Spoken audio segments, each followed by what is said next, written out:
मुंबईला जेवढी गर्दी राहते तेवढी आज आमच्या घरात होती, कारण आमच्या घरी आज होता एक कार्यक्रम. तर नमस्कार मित्रांनो, जॉली ब्लॉग्समध्ये तुमचं स्वागत आहे. नमस्कार मित्रांनो, मी आणि माझा मित्र चाललो आज कॉलेजमध्ये. एक्झाम फॉर्म भरायचा आम्हाला. आता बघू काय होतं काही नाही. तर सुमारे 12 वाजेच्या आसपास आम्ही कॉलेजमध्ये गेलो. कॉलेजमध्ये गेल्यानंतर एक्झाम फॉर्मची प्रोसेस कंप्लीट केली. तर आता 4 वाजत आले आणि 4 वाजता आता आमचं काम झालेलं आहे आणि आम्ही चाललोय आता घरी. सकाळपासून आलो होतो, लय जाम केलं, पण ठीक आहे काही. तर थोड्याच दिवसांनी मित्रांनो आपण जाणार एका ठिकाणी, तिथला आपण ट्रॅव्हल ब्लॉग काढणार.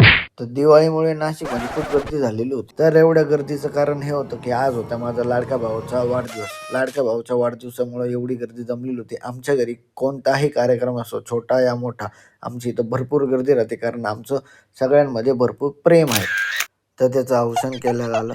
औषण केल्यानंतर त्याला आज गिफ्टमध्ये मावशीने आणली होती सोन्याची चेन. तर सोन्याची चेन भेटल्यानंतर कोणी पण खुश होतो, पण त्याच्यापेक्षा जास्त खुश झालेली होती मावशी. मावशी एवढी खुश झाली की त्याने डायरेक्ट गालावर पप्पीच देऊन टाकली.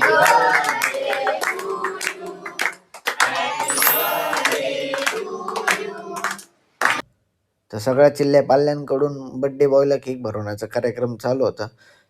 तर आमच्या लाडक्या सर्वीला सगळ्यांनी केक भरवला, त्याने आवडीने खाल्ला. तर गिफ्ट वगैरे देऊन झाल्यानंतर टाइम झाला होता जेवणाचा. जेवणाला केलं होतं बिर्याणी. आम्ही मस्तपैकी बिर्याणीची दावत उडवली.